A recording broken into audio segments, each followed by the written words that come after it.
What is the difference between Attorney General of India, Solicitor General of India, and Advocate General of State? Attorney General of India. Attorney General of India is the highest law officer in the country. Attorney General of India country में highest law officer होता है. Chief legal adviser to the government of India. Government of India के लिए attorney general chief legal adviser होता है. He is also the primary lawyer representing the union government in the supreme court and high court of India. Attorney general of India government of India को supreme court and high court के अंदर represent करता है. Article 76 has provided for the office of the attorney general of India. Attorney general of India के लिए constitution का article 76 various provisions करता है. Constitutional provisions related to appointment, term and removal of attorney general of India. Article 76. The President shall appoint a person who is qualified to be appointed a judge of the Supreme Court to be Attorney General of India. President Attorney general of India को appoint करता है और appointment के लिए इसके पास Supreme Court of India के जज की क्वालिफिकेशन होनी चाहिए. It shall be the duty of the attorney General to give advice to the government of India upon such legal matters. Attorney general of India की ये ड्यूटी होती है कि वो लीगल मैटर्स पर गवर्नमेंट ऑफ इंडिया को advice करे. इन the performance of his duties the attorney general shall have right to audience in all court in the territory of India. Attorney general of India के पास ये right होता है कि वो टेरिटरी ऑफ इंडिया के किसी भी कोर्ट में ऑडियंस कर सकता है. The attorney general shall hold office during the pleasure of president and shall receive such remuneration as the president may determine conduct of government business. Attorney general of India president के pleasure के base पर office hold करता है. Article 88 right to speak and to talk part in proceedings of either house any joint sitting of house and any committees of the parliament. Constitution के article 88 के according attorney general of India को parliament के किसी भी house में joint sitting proceedings में part taking करने का इसको राइट मिला हुआ है. Article 105 powers privilege and immunities of attorney general. Article 105 के अंदर अटॉर्नी जनरल ऑफ इंडिया के लिए पावर्स प्रिविलेजेज एंड इम्यूनिटीज मेंशन की गई हैं. Removal. Further, the Constitution does not contain the procedure and grounds for his removal. He holds office at the pleasure of President. Constitution के अंदर attorney general of India के remove करने के लिए procedure given नहीं किया गया है. उसके रिमूवल के लिए क्या क्या ग्राउंड्स होंगे इससे रिलेटेड भी कॉन्स्टिट्यूशन में कोई प्रोविजन नहीं किया गया है. ही holds office at the pleasure of president. President की प्लेजर पर ही वो ऑफिस होल्ड करके रखता है. Duties and functions performed by attorney general. Attorney general के द्वारा कौन कौन से ड्यूटीज कौन कौन से फंक्शंस परफॉर्म किए जाते हैं. Number 1 to give advice to the government of India on such legal matters which are refer to him by the president. Government of India को ये लीगल मैटर्स पर एडवाइस गिवन करता है. Number 2 to appear on behalf of the government of India in all cases in the supreme Court in which the government of India is concerned. Supreme Court के अंदर government of India के behalf में ये अपना आपको represent करता है. Number 3 to represent the government of India in any reference made by the president to the Supreme Court under Article 143 of the Constitution. Supreme Court के लिए प्रेसिडेंट के द्वारा जो भी रेफरेंस मेड किए जाते हैं अंडर आर्टिकल 143 उसके लिए भी गवर्नमेंट ऑफ इंडिया की तरफ से अटॉर्नी जनरल ही रिप्रेजेंट होता है. Number 4 to appear when required by the government of India in any court in any case in which the government of India is concerned. किसी भी हाई कोर्ट के अंदर गवर्नमेंट ऑफ इंडिया की तरफ से अटॉर्नी जनरल ही represent करेगा. Different rights and limitations of the attorney general of India. Attorney general of India के क्या क्या राइट्स हैं क्या क्या लिमिटेशंस हैं. Rights. Number 1 right to audience in all court in the territory of India. India के territory में all court के अंदर इसको ऑडियंस का राइट है. Number 2 he has the right to speak and to take part in the proceeding of both the houses of parliament और their joint sitting and any committee of the parliament of which he may be named a member but without a right to vote. Attorney general of India parliament के बहुत houses की proceedings में joint sitting के proceedings में and parliament की committees में specially जिस committee के एक मेंबर के तौर पर अटॉर्नी जनरल ऑफ इंडिया को नेम्ड किया गया है ये सभी में पार्ट टेकिंग कर सकता है बट वोटिंग करने का right attorney general of India को नहीं होता है. Number 3 he enjoy all the privileges and immunities that are available to a member of parliament. Parliament के मेंबर्स को जितने भी प्रिविलेजेस एंड इम्यूनिटीज मिली होती हैं अटॉर्नी जनरल को वो सारी इम्यूनिटीज यहाँ पर मिली होती हैं. It means member of parliament के इक्वल इसको प्रिविलेजेज एंड इम्यूनिटीज मिली हुई हैं। कुछ वर्ग इसके एमपीज के इक्वल हैं। पार्लियामेंट के बहुत हाउसेस की प्रोसीडिंग्स में पार्ट टेकिंग कर सकता है। पार्लियामेंट की जॉइंट सिटिंग में पार्ट टेकिंग कर सकता है।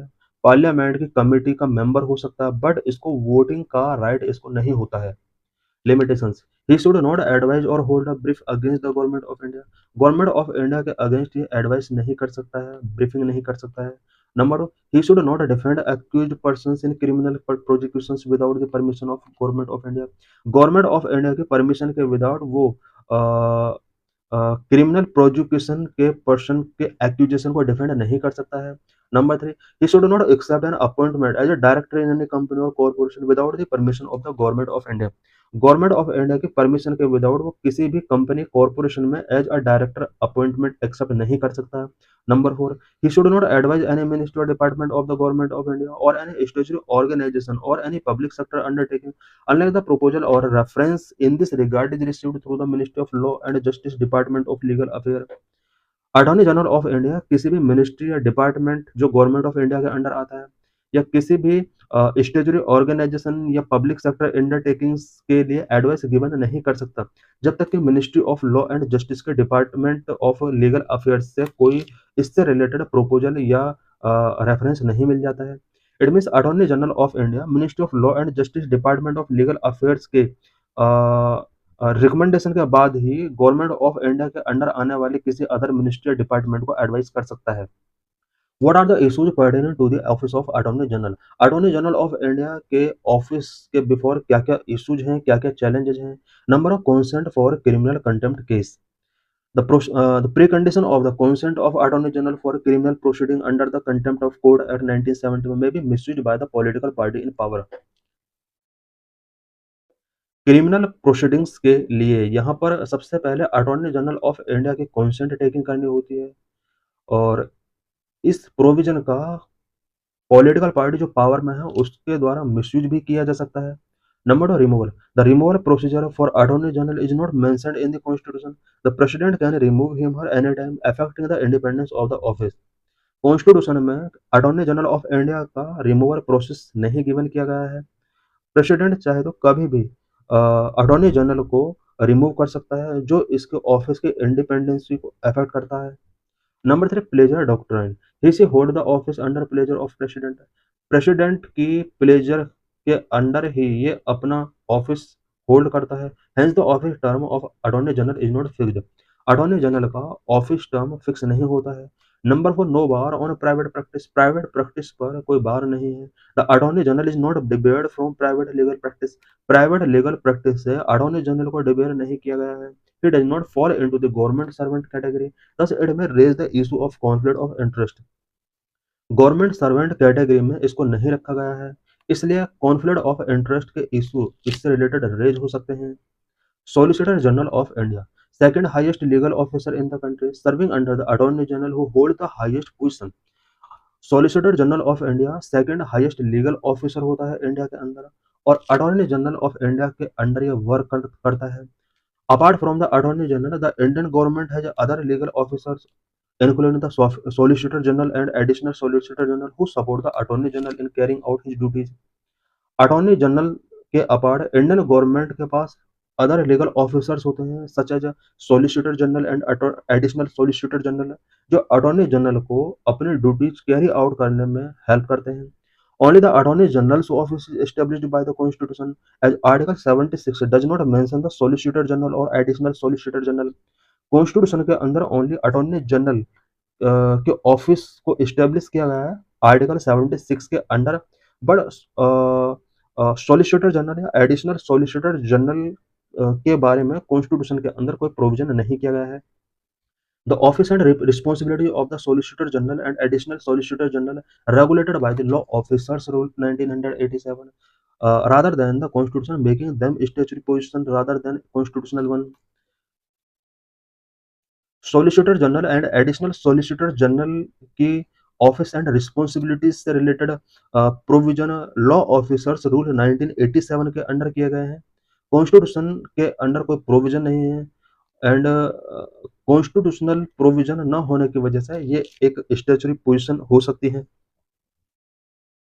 इट मीन्स अटॉर्नी जनरल का जो पोजीशन है वो कॉन्स्टिट्यूशनल पोजीशन है, जबकि solicitor general and additional solicitor general constitutional post नहीं है, ये स्टैच्यूटरी पोजीशन है बिकॉज़ कॉन्स्टिट्यूशन में इनसे रिलेटेड कोई प्रोविजन नहीं किया गया है।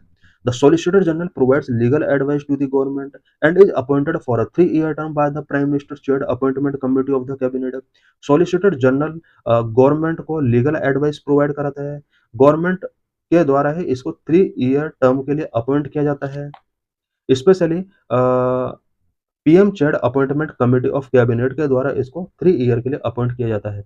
The attorney general has the right to participate in the parliamentary proceeding but can not cast a vote.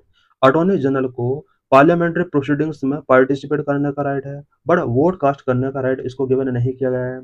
Solicitor general and additional solicitor general have however do not have the right to participate in the parliament proceeding।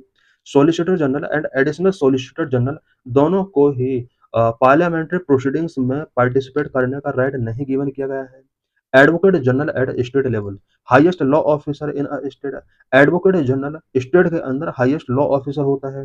The constitution has provided for the office of advocate general for the state. Advocate general of the state के लिए constitution में provision किए गए हैं। Constitutional provision under article 165, the governor of each state shall appoint a person who is qualified to be appointed a judge of the high court to be advocate general of state। Advocate general of state के लिए constitution में 165 article के अंदर provision किया गया है। इस article में ये प्रोविजन किया गया है कि गवर्नर ऑफ द स्टेट किसी ऐसे पर्सन को जो हाई कोर्ट के जज के अपॉइंटमेंट के लिए क्वालिफिकेशन रखता है, उसको स्टेट का एडवोकेट जनरल अपॉइंट किया जा सकता है। Hold office during the pleasure of the governor and shall receive such remuneration as the governor may determine conduct of governance government business. Governor of state के pleasure के during ही ये अपना office hold करके रख सकता है। The duties, rights, privileges, functions and responsibility of an advocate general are very much similar to the attorney general of India. Advocate general की duties, rights, privileges, functions and responsibility attorney general of India के equivalent होती हैं, but the only difference is that it is confined to the respective state only. दोनों में difference ये है कि advocate general जो होता है वो एक स्टेट तक ही लिमिट होता है, जबकि अटॉर्नी जनरल जो होता है वो ऑल इंडिया को रिप्रेजेंट करता है। तो thanks for watching this video.